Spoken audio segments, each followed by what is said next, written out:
Okay, if you'd like to say it with me. My life is an eternal celebration of joy. Good morning. I'm just a friend? Okay. Sunday, December 23rd. The joy of the Lord is my strength. I am God's joy. Would you like to repeat that with me? The joy of the Lord is my strength. I am God's joy. Charles Fillmore's The Revealing Word tells us that joy is the happiness of God expressed through humankind. Because I am God's living expression, joy is my birthright, part of my nature. It goes on to remind us that gladness gives us strength, primarily when we focus on spiritual things. I am an open channel of God's love and joy when family and friends gather. This is a time of joy and love, of caring and compassion, of opening my mind and heart, my very soul to the divine. Joy is a divinely inspired attitude I take with me into every experience of my life. I share my attitude with everyone I meet as the divine happiness in me recognizes itself in them. I gratefully affirm, the joy of the Lord is my strength. I am God's joy. Again, the joy of the Lord is my strength. I am God's joy. Now let's take the time to visualize our sanctuary as a beautiful heart. Feel the love energy of those around you to flowing in and through you. See it flowing through our sanctuary from the front of our church to the back with Kayla and the children. If there are any other events or circumstances in your life needing prayer, hold it in your heart as together we say the prayer for protection.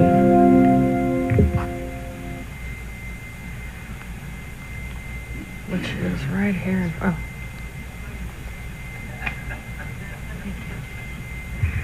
The light of God surrounds us. I am the light of God. The love of God enfolds us. I am the love of God. The power of God protects us. I am the power of God. The presence of God watches over us. I am the presence of God. Wherever I am, God is, and all is well. Thank you.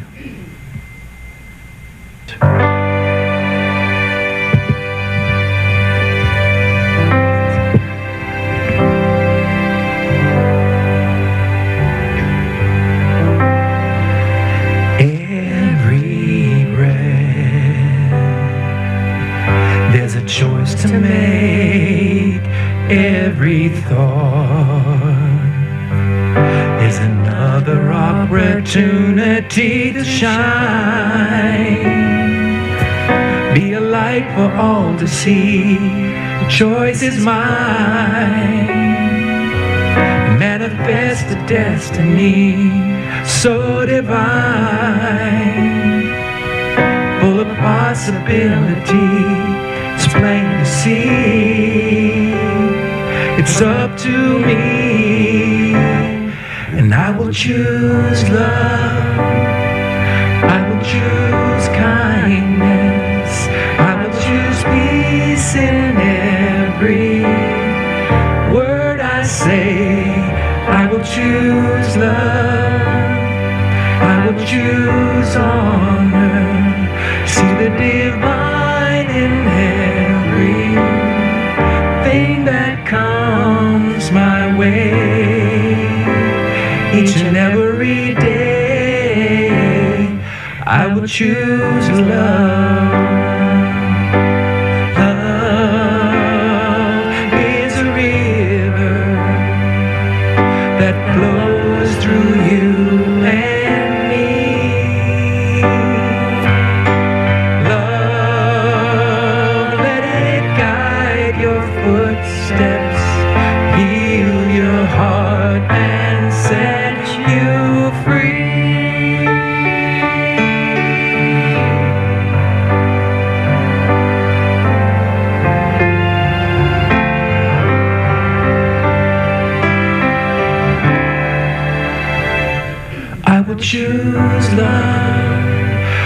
will choose kindness. I will choose peace in every word I say. I will choose love. I will choose honor. See the divine in everything that comes my way. Each and every day, I will choose love.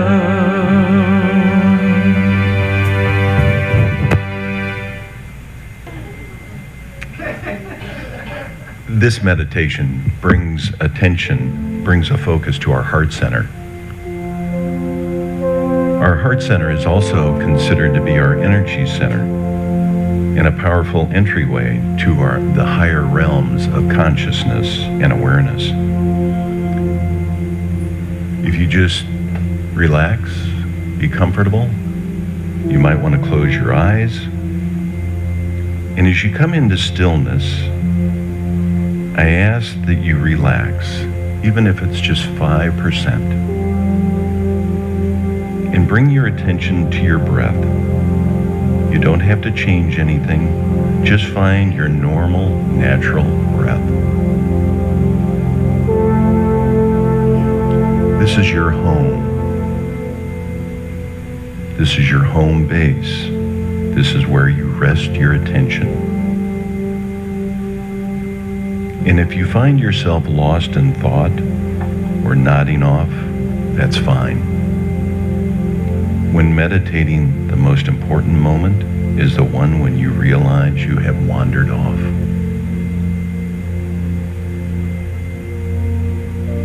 Now take a nice, full breath and bring your attention to someone who is easy to love.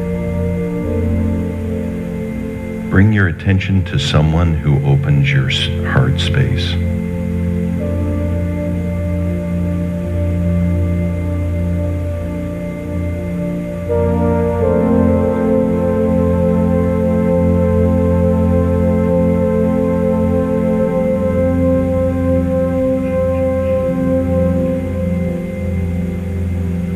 And as your heart grows, call to mind other beings in your life who are easy to love.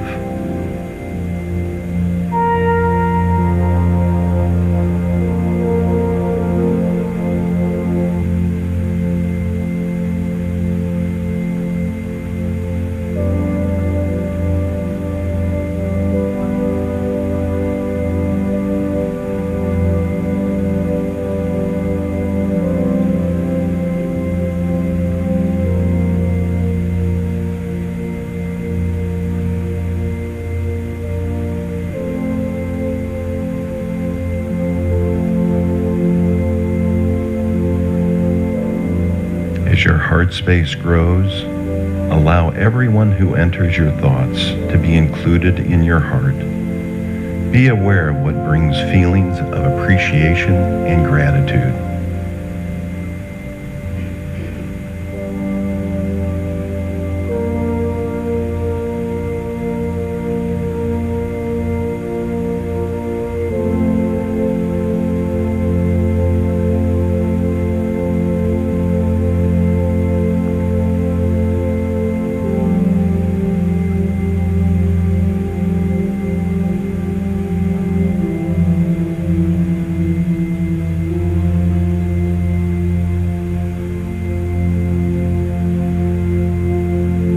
And now, slowly, come back to your breath.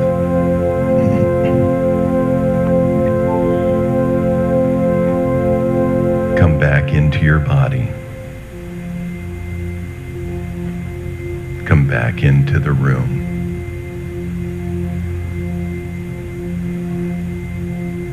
Now slowly open your eyes. May our lives be lived from our heart space with appreciation and gratitude.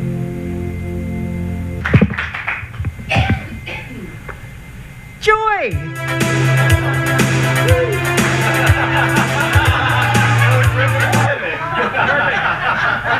Want me to keep it going? Okay.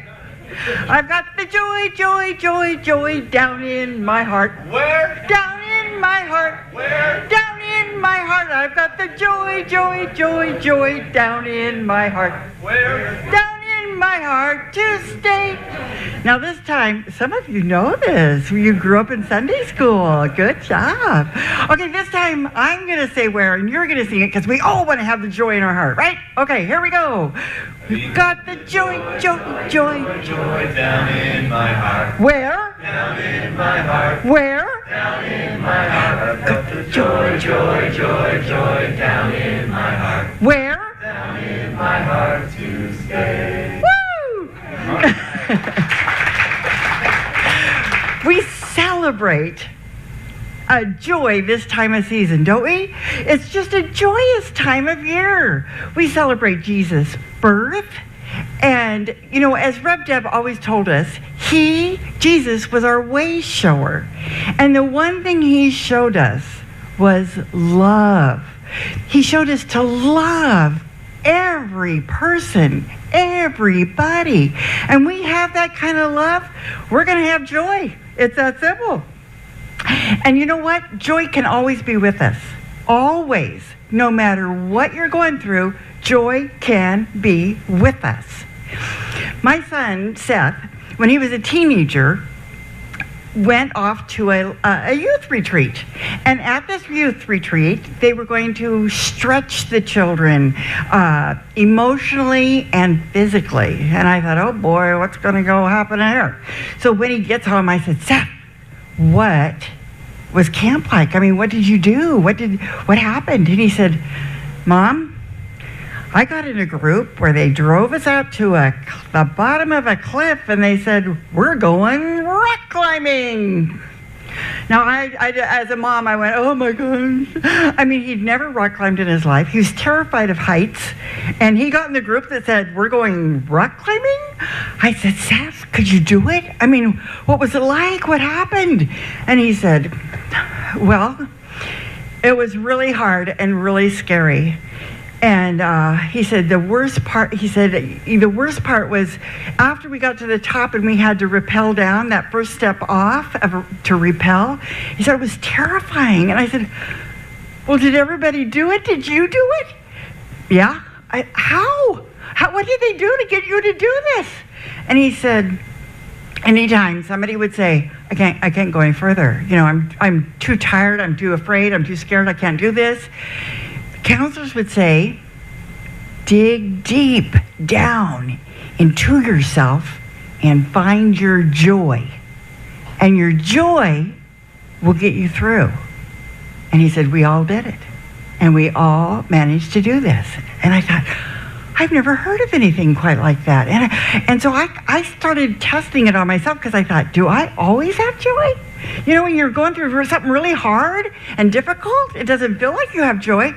But when I would remember, when I was going through something hard, I would dig down deep, and sure enough, there was joy. And I gave that a lot of thought, and I thought, well, what is that from? And this is my opinion, this is my belief, you don't have to accept it, but I believe, what came to me was that knowing God is for you and not against you. Knowing that the universe is for you and not against you. Knowing that spirit, whatever you want to call it, is for you and not against you. And the incredible amount of love that is heaped on us. To me, that is what gets us through every difficult thing, is that joy that comes from knowing that God is with us. You know, the Bible says, if God is with us, who could be against us? I mean, that's a pretty cool thing to know and to believe and hang on to. Studies show that elderly people have more joy than you young whippersnappers. I mean, what? How can that be true? I mean, old people, they just sit around, talk about their aches and pains, what pills they take, what doctors they go to, what procedure they just had. Don't ask me how I know all this.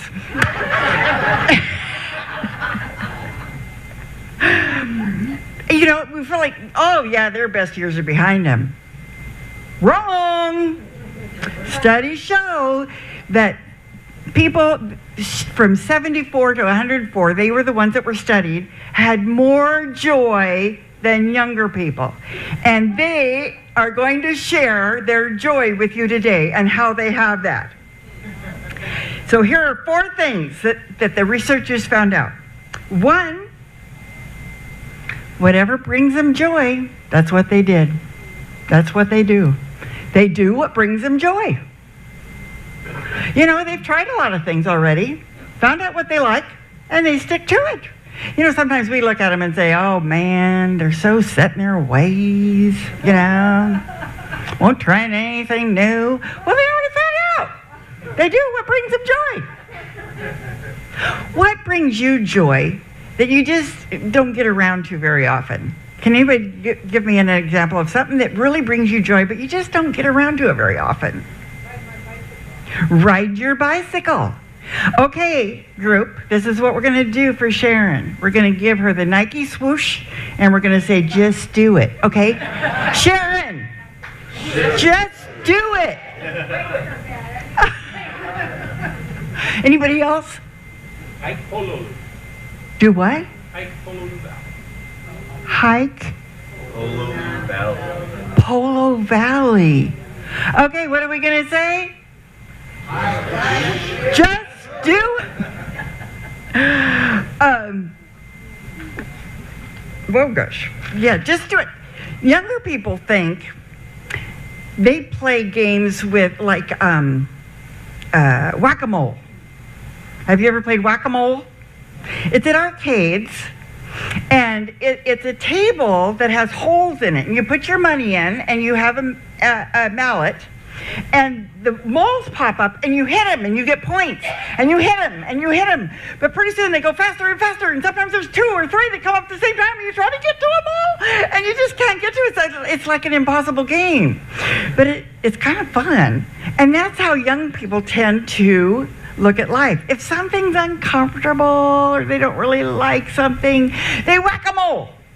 They try to get rid of it because they believe that if you get rid of everything unpleasant in your life, everything will be rainbows and sunshine and everything will be perfect. For instance, you live in a neighborhood, it's just noisy. I mean, they got all these kids. Oh, gosh. They scream and laugh and run up and down the street and play games. It just drives you nuts. And so, whack-a-mole, we're moving. Well, you get to your new neighborhood and you're not sure which dog does it. But every morning it's there. Or, you know, you like your job pretty well, but I don't like the way that boss talks to me. He should appreciate me more. I'm really good at my job, and I don't like that boss. Whack-a-mole! I quit. Oh dear. Now what am I going to do without a paycheck? Yeah. Or one morning you look in the mirror and you see a crease coming right between your eyebrows. Oh my word. There's a crease coming. Am I getting old? No, I'm not, but I look old. Oh dear. What am I going to do? Oh, I can't have this. I just can't have this. Whack-a-mole. Botox. Ouch. Older people know that there's always going to be challenges in life. And you know what? They choose joy, even in spite of the challenges. And you know what? It works. They have more joy. We have more joy when we choose joy no matter what. Number 2, gratitude. Research shows that gratitude actually really does make you happy. When you are grateful for the things you already have. You're not always wishing for something bigger and brighter and shinier and younger. Oh, well, okay. Or you know, whatever. You're not always wishing for those things, but you're grateful for the things you already have. And it brings more joy into your life because of that gratefulness. And you know what?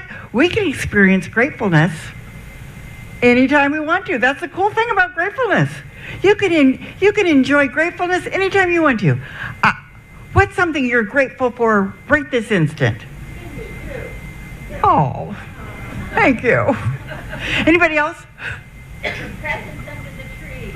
Presents under the tree. Yeah, I love those. I'm grateful for this really comfortable chair. This chair. See, we can feel it right now. We can feel that joy right now just by taking time to be grateful. The third thing is finding purpose. What are you passionate about? What gets you up in the morning and excited for the day? What brings you passion? You know, researchers have long seen that people, when they retire, if they don't have passion in their life, they probably aren't going to see their 80th birthday. Passion is that important. It makes us healthier, more joyful, and we live longer when we have passion in our life. And you know, that can change from year to year. My mom next week is going to be 99 years old. Yeah. She's catching up with, where did she go? Louise. She's catching up with Louise. And you know what my mother's purpose in life is right now? To be 100. To be 100. You know, through her life, different things changed, but now life has gotten smaller and smaller for her, but she wants to be 100. She told some of the grandkids the other day, they told me, you know, 99, I don't like that number very much, but 100's really a cool number. I want to be 100. And she's really, you know, lost ground this last year. Her memory, she's getting more tottery, even though she still goes out and exercises and goes to exercise class. You know, things are going downhill, and she got pneumonia, and she thought it was her heart that was hurting, because she does have a bad heart. And I said, and she says, Mom, she says, Cindy, I took one of those pills, and I felt a little better. And she's talking about nitroglycerin, you know. And so I said, well, Mom, if you want, you can take one of those pills every 5 minutes. But after the third one, if you still aren't better, then you call the ambulance if you want to continue to live. And she said, well, I want to be 100. I said, okay, call the ambulance. So we need to have purpose, and we need to, even if you still have a job, find that purpose in your life. Find that thing that's you're passionate about. If it's not your job, try to find room for that thing you're passionate about. Start feeding that right now. You'll be healthier and happier, and you'll live past 80. Okay, if you wanna. And the fourth one is the most important one, researchers found. I read 2 big research things on this. Good relationships. Good relationships bring more joy into our lives than anything else. Number 1, good relationships. The researcher who was following the 74-year-olds through 104-year-olds found that they just didn't want to talk about their careers or their accomplishments or the things they owned. What they wanted to really enjoy talking about was their relationships, their families, people in their lives that were very dear to them. That was the most important thing. Then I watched another research that was very rare. They started studying these young men in the 1940s. And they had half the group were 19-year-olds who were just entering Harvard, and the other half of the group were 19-year-olds who were from very poor families. And now these men are in the 90s, the ones that are still alive. They noticed that some went from being poor to being rich. Some of them went from being rich to being poor. Some of them had a lot of difficulties in their lives. Some of them sailed through. Some of them had illnesses. Some of, there were just all kinds of things happened to these men. But what they found was the one thing that brought the most joy, no matter rich or poor, healthy or sick, no matter what, was relationships. Relationships. And the number one thing with the relationship is they had someone in their life who they knew had their back. I thought that was so interesting because I had a friend recently say, I need my person I need to know they have my back. And I asked her the other day, does he have your back? And she said, yes. So you need to know that that person will be with you, thick or thin, no matter what happens in life. You know that they have your back. And that's the number one thing that will bring you joy. So, what was the first thing? Just do it. Do stuff you like to do. The second one, have gratitude, right? The third one was purpose. Have purpose in your life. And the fourth one was relationships. Man, we need to take care of our relationships.